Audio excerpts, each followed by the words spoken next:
Good morning, good morning, good morning, good morning, Baguio, going down to the Cannon Road.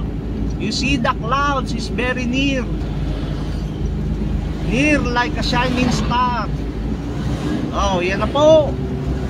Magtagalog muna ako, baka maubusan ako ng baol, ng English ko sa baol.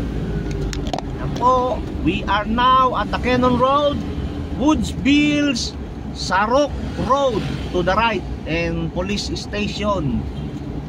We are now in the Cannon Road.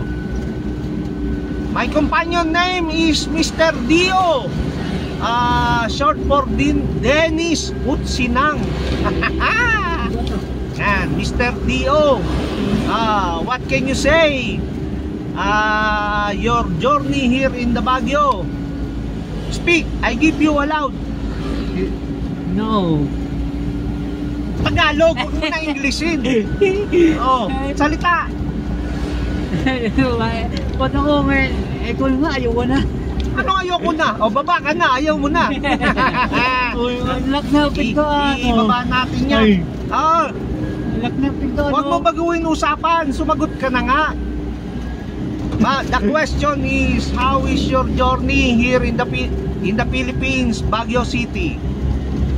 Pintas dito ang Baguio. Kapintas daw, himas pa. Himas. Himas, sige, bayan! Yan ang sinabi ni Mr. D.O.